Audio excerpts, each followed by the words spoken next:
Senhor esteja convosco. Ele está no meio de nós. Proclamação do Evangelho de Jesus Cristo segundo Lucas. Glória a vós, Senhor. Naquele tempo vieram algumas pessoas trazendo notícias a Jesus a respeito dos galileus que Pilatos tinha matado, misturando seu sangue com os dos sacrifícios que ofereciam. Jesus lhe respondeu: vós pensais que esses galileus eram mais pecadores do que todos os outros galileus por terem sofrido tal coisa? Eu vos digo que não. Mas se vós não vos converterdes, ireis morrer todos do mesmo modo. E aqueles 18 que morreram quando a torre de Siloé caiu sobre eles, pensais que eram mais culpados do que todos os outros moradores de Jerusalém? Eu vos digo que não. Mas se não vos converterdes, ireis morrer todos do mesmo modo. E Jesus contou esta parábola. Certo homem tinha uma figueira plantada na sua vinha. Foi até ela para procurar figos e não encontrou.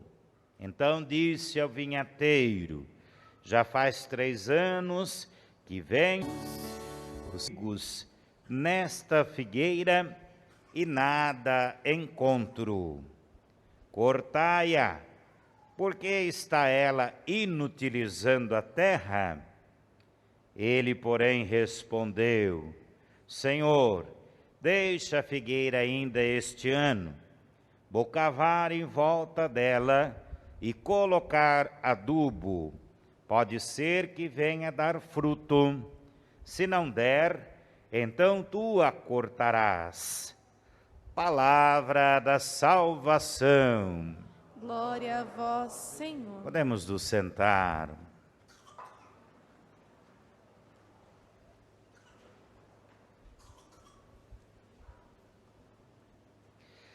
Caríssimos irmãos e irmãs, celebramos o 3º domingo do tempo da Quaresma.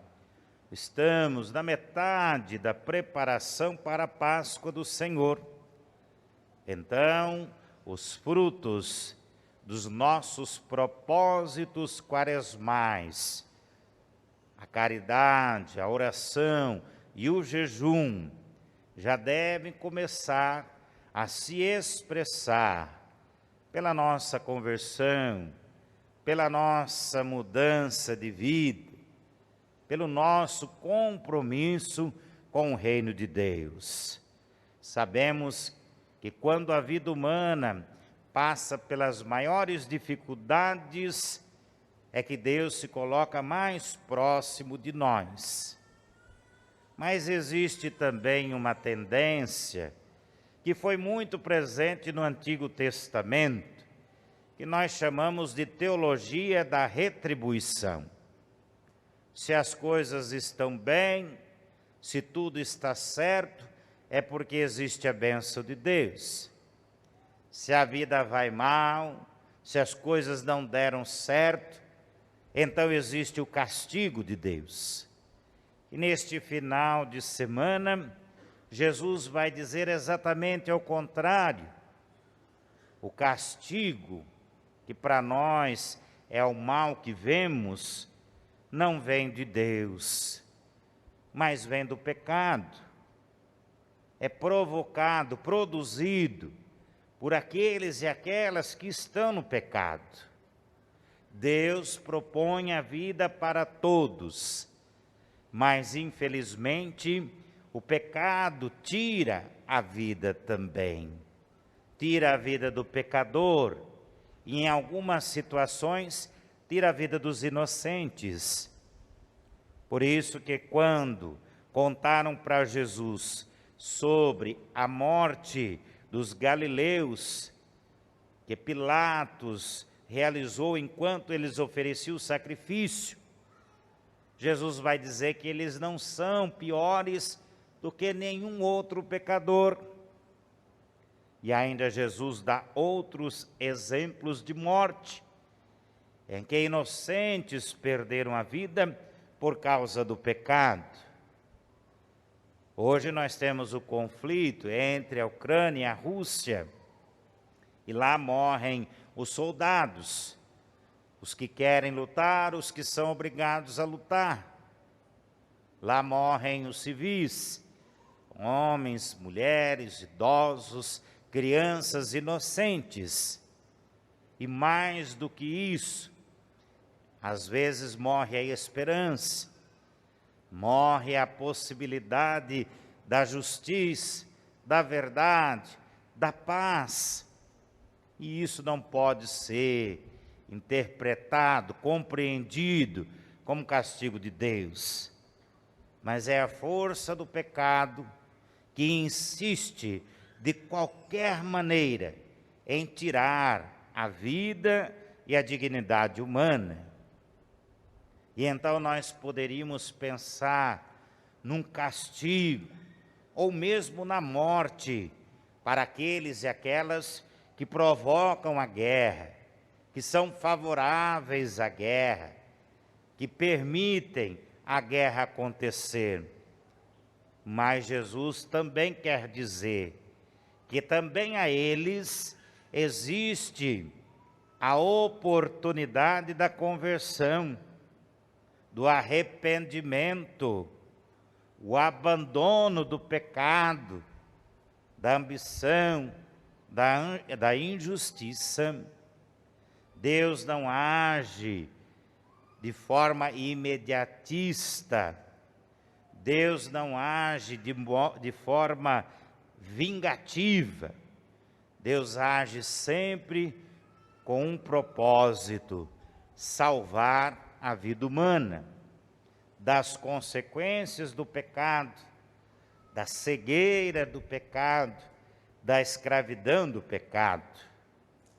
E esta é uma proposta de Deus desde o primeiro momento em que ele se apresenta, comunica com a humanidade, o povo da aliança, que então conheciam outros deuses, que agiam de forma contraditória, injusta, vingativa, mas que a partir do Êxodo vão conhecer um Deus justo, verdadeiro.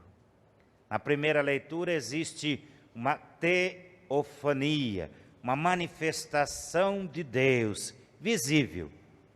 A sarça é verde, simbolizando a vida, e o fogo não a consome, não a devora, porque o fogo de Deus faz a vida ser verdejante, faz a vida ser dinâmica.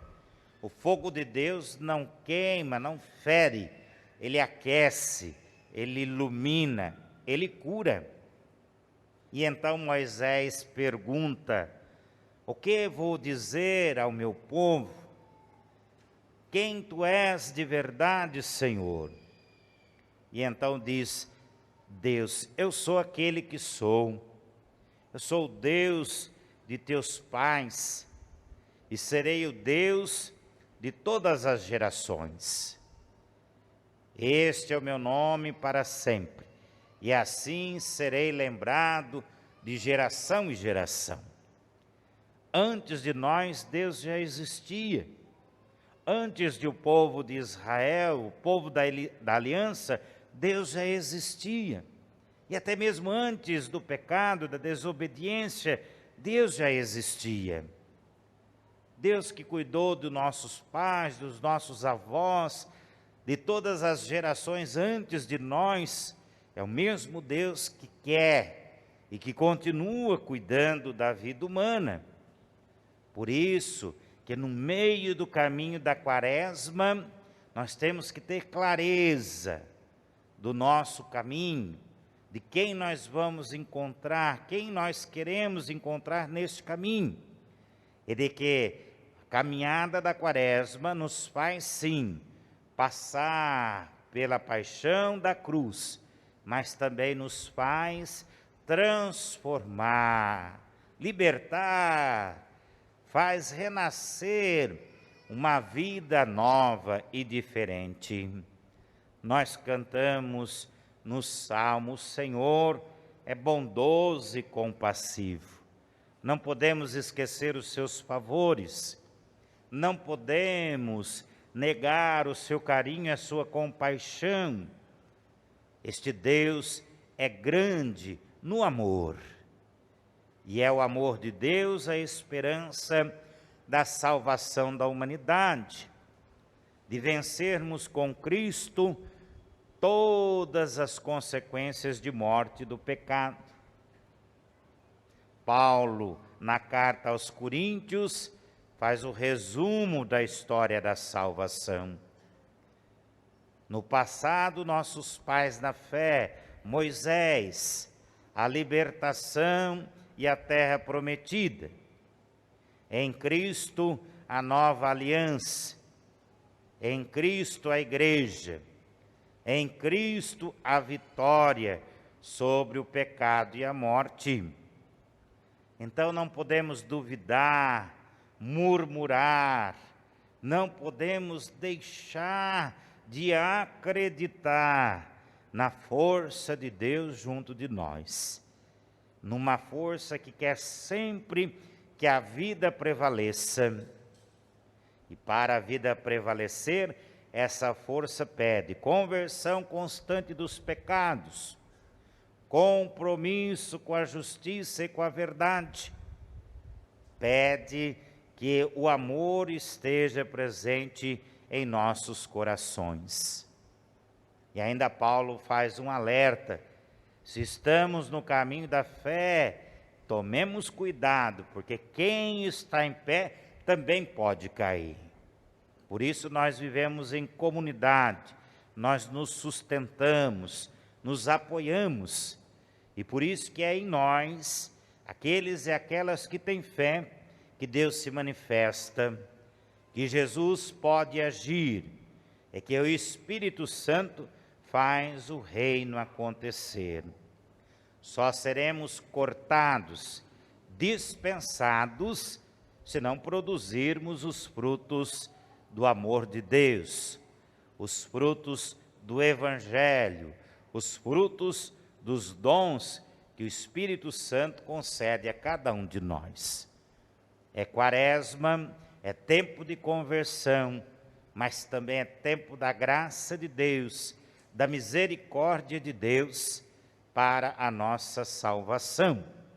Que a nossa boa experiência da Quaresma seja a certeza de um mundo melhor aqui e agora, e principalmente da salvação e da eternidade na vida futura. Amém. Professemos a nossa fé. Creio em Deus Pai Todo-Poderoso, Criador do céu e da terra, e em Jesus Cristo, seu único Filho, nosso Senhor, que foi concebido pelo poder do Espírito Santo, nasceu da Virgem Maria, padeceu sobre Pôncio Pilatos, foi crucificado, morto, sepultado, desceu à mansão dos mortos, ressuscitou ao terceiro dia, subiu aos céus, está sentado à direita de Deus Pai Todo-Poderoso, donde há de vir a julgar os vivos e os mortos. Creio no Espírito Santo, na Santa Igreja Católica, na comunhão dos santos, na remissão dos pecados, na ressurreição da carne, na vida eterna. Amém.